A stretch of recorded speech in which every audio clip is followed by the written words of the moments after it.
படிச்சுட்டு வேலை இல்லாதவனுக்கு 4000 கொடுக்குறேங்கிறது வேலை கொடுக்குறேங்கிறத தானே தலைவன். வேலை கொடுக்குறத நான் ஆட்சி எப்படி ஆராய கடை மூடுவேன்னு ஒருத்தர் டாஸ்மார்க் கடையை திறந்து வச்சுட்டு பெண்களுக்கு பாதுகாப்பு நாட்டுக்கு நல்லது என்ன இருக்கு மக்களை குடிக்க வச்சு அந்த காசை எடுத்து ஆட்சி செய்யற ஆட்சி எப்படி நம்ம சைத்துக்கிறது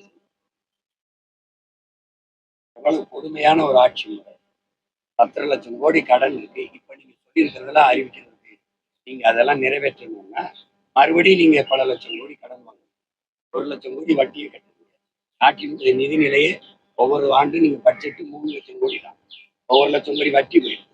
மறுபடியும் இன்னொரு இவ்வளவு நீங்க சொல்றதெல்லாம் வாங்க நிறைவேற்றணும்னா அது இன்னும் 2 லட்சம் கோடி வட்டிக்கிட்ட வரும். 20 லட்சம் கோடி கடன் ஆக்குறீங்க. ஒவ்வொரு ஆண்டு மக்கள் வெள்ளத்தில் வெள்ள நிவாரணம் கொடுத்ததெல்லாம் ஆட்சி. வெள்ளத்திலே பாதிப்பு ஏற்படுத்தாத அளவிற்கு மழைநீர் கழிவுநீர் வடிந்தோட வசதி ஏற்படுத்தி கொடுத்து மக்களை பாதுகாப்பதான் ஆட்சி. ஒவ்வொரு ஆண்டும் வெள்ள நிவாரணம். ஏன் இந்த மாதிரி கொடுமை?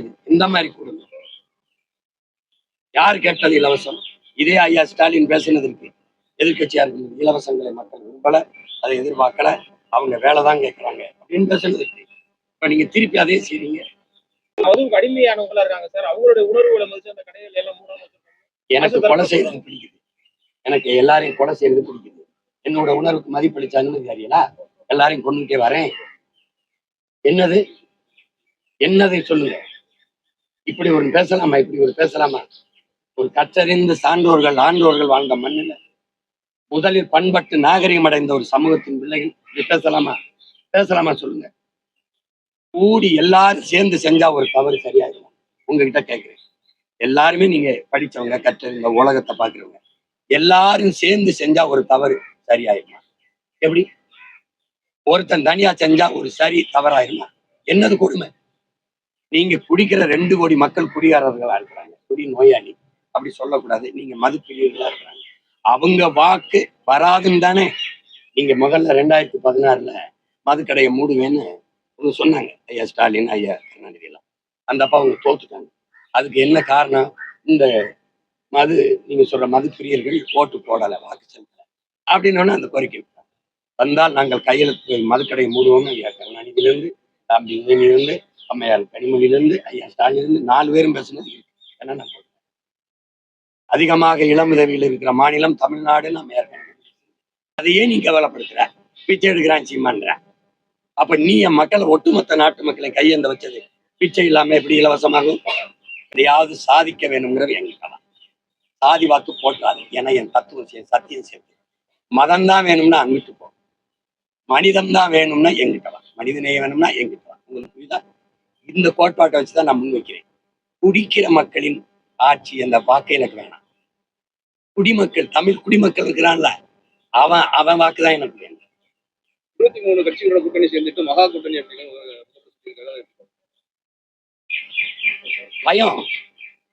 பயம் தோல்வி பயம் எல்லாரையும் கொடுக்கல. கூட்டத்துல நிக்கிற ஒருவனுக்கு துணிவோ வீரமோ தேவையில்லை. தனிச்சு நிக்கத்தான் வீரமும் துணிவும் தேவைப்படுது. நாங்க என் மக்களை, மண்ணை முழுமையா நேசிக்கிறோம், நம்புறோம். அவங்க நம்பல. அதனால தலைவர்களை, இயக்கங்களை நம்புறாங்க, கட்சிகளை நம்புறாங்க. நல்லாட்சி கொடுத்தவங்க தனிச்சு நிக்க வேண்டியதானே. எடப்பாடி சொல்ல 23 கூட்டணி வச்சு இலவசங்களை அறிவிச்சிருக்காரு அவரு. ஆமா, பயம், நேர்மை துளி இல்ல, அச்சம். நீங்க 5 ஆண்டுகால ஆட்சி முடிச்சு இறங்கும் போது ஒரு தலைவன் எப்படிப்பட்ட ஆட்சி கொடுத்தேன், என் ஆட்சி தொடரும் மக்கள் விரும்புவாங்கன்னு சொல்லல. நீங்க ஆயிரக்கணக்கான கோடிக்கணக்கான ரூபாய் சொல்லி தொடரட்டும், ஸ்டாலின் ஆட்சி தொடரட்டும், தமிழ்நாடு வாழட்டும், இப்படிதான் சொல்லிட்டு இருக்கு. நீங்க தான் விளம்பரம். எதுக்கு நீங்க இலவசம் 1000 ரூபாய் கொடுத்த இடத்துல அடுத்து 8000 கொடுக்குற அளவுக்கு வளர்த்திருக்கீங்க மக்களை. எல்லாம் வறுமை ஏழ்மையா வளர்த்திருக்கீங்க. இது ஒரு ஆட்சி முறை. அடித்தவன் வெகுண்டு எழாம, ஒரு அறச்சீற்றம் கொள்ளாம, விழிப்புணர்வு பற்றி எழாம இந்த அநியாயத்தை சகிக்க முடியாது. முதல்ல இந்த கொடுமை முடியட்டும், நமக்கெல்லாம் விடியட்டும். சசிகலா கூட்டணி போட்டிருக்காங்க, அதை நீங்க எப்படி பாக்குறீங்க? அது ராமதாஸ் நீங்க நல்லவர்னு ஒரு சமயம் விமர்சிச்சிருக்கீங்க. அதே சாட்டியத்தில் சசிகலாவும் ராமதாஸும் வயசானவங்க கருதுங்க அப்படிங்கிற மாதிரி அடுத்த வாரமே அவர் விமர்சனம் வைக்கிறாரு. இல்ல அது கண்டிக்காம எப்படி இருப்பேன்? கண்டிக்காம எப்படி இருப்பேன்? சசிகலா அம்மையார் மேலேயோ ஐயா மேலேயோ எனக்கு விமர்சனங்கள் எல்லாம் மதிப்பு இருக்கு. அதோட நான் கடந்து போவேன்னு நினைக்கிறேன். புரியுதுன்னு நினைக்கிறேன். நான் வந்து இப்ப உங்களை சார்ந்து இவரை சார்ந்து இல்லை. நான் என்னுடைய கால்களை நம்பி என் கனவை சுமந்து பயணம் போறேன். இல்லைன்னா எல்லாரும் கூட்டணி விடும்போது போயிருக்க மாட்டேன்னா. அதுக்கு என்ன செய்யுது? அது என்ன செய்யுது? கொஞ்ச நேரம் இருங்க. இல்ல எங்க அம்மா ஏன் போனீங்கன்னு கேட்டேன். என் தம்பி என் தங்கச்சி சொல்லும்போது ஒருத்த கூட இல்லப்பா, வீட்டுல தனியா உட்காந்துருந்தேன். எல்லா சொந்தக்கார பிள்ளையும் அந்த மரத்துக்கிட்ட போய் உட்காந்து பேசிட்டு இருந்துச்சுங்க. சரி அதுகளோட போய் வாங்காத்தான் நீங்களும்னு அங்க போய் உட்காந்து இருக்குது. நான் சொல்றேன் 100 நாள் வேலை திட்டத்தை நான் எதிர்க்கிறேன்னா உங்க எல்லாரும் மனச்சாங்கன்னு சொல்லுங்க. அந்த திட்டம் ஏதாவது நன்மை வைக்கணும். காங்கிரஸ்காரங்க கொண்டு வந்து நாட்டை நாசமாக்குது. ஓட்டுக்காக பாரதிய ஜனதாவும் திமுக அந்த திராவிட கட்சியும் ஒரு நாடு ஒரு மக்களினுடைய மனிதனுடைய அறிவாற்றலையும் உடல் ஆற்றலையும் உழைப்பில் ஈடுபடுத்தி உற்பத்தியை பெருக்கினாதான் அந்த நாடு வாழும் வளரும். சும்மா இது சம்பளம் தாரேன்னா என்ன நடக்கும்? இப்போ அந்த 100 நாள் வேலை திட்டம் வந்து எவ்வளவு நாள் ஆச்சு? நட்டு வச்ச மரங்கள் எத்தனை, தூர்வாரின குளங்கள் எத்தனை, சீரமைச்ச சாலைகள் எத்தனை? ஒண்ணும் இல்லை. உங்களுக்கு தெரியும். அது வந்து எங்க அண்ணன் என்ன எதுக்காக அந்த முடிவு எடுத்தாங்கன்னு தெரியாது. எங்களோட கோட்பாடு ஒருவர் 2 தொகுதியில போட்டி போடுவது, ஏற்கனவே ஒரு பொறுப்புல இருக்கும்போது மறுபடியும் இன்னொரு பொறுப்புல, அது எங்க ஐயா வசந்தகுமார் நிற்கும் போது கூட நான் வந்து அதை எதிர்த்தேன். எப்படின்னா அவரு சட்டமன்ற உறுப்பினரா நாங்குநேரியில் இருந்தார். திருப்பி கன்னியாகுமரியில நாடாளுமன்றத்துக்கு போட்டிட்டார். அப்ப நான் என்ன கேட்டேன், உங்க கட்சியில வேற ஒருத்தனே இல்லையா அந்த நாடாளுமன்றத்துல கன்னியாகுமரியில நிக்கிறதுக்கு, நாகர்கோவில் நிற்க? அப்படின்னா ஒருத்தர் 2 பதவிக்கு போட்டியிடும் போது இன்னொருத்தருக்கான ஜனநாயகத்துல அந்த வாய்ப்பு நிராகரிக்கப்படுது.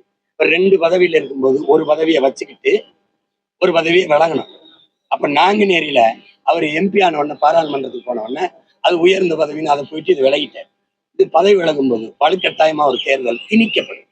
இந்தியா மாதிரி ஒரு வளர நாடு, ஏழ்மை நாடு, உங்களுக்கு 28 விழுக்காடு சாப்பிடலாம் படுக்க போறான். உங்களுக்கு தெரியுது. ஏற்கனவே இலவசத்தை ஏந்திக்கிட்டு இருக்கு கைய. இந்த நாட்டுல மறுபடியும் ஒரு இடைத்தேர்தல் வலுக்கட்டாயமா திணிக்கப்படுது, மக்கள் மீது சுமத்தப்படுது. தேர்தல் ஆணையம் மக்களின் காசுல இந்த இடைத்தேர்தல் நடத்துது. இது ஏற்புடையதா இல்ல, விளங்குதா? அப்படியே நீ போகணும்னா அவர் பதவி ஆசைக்கு தானே மேல போயிருக்காப்ல.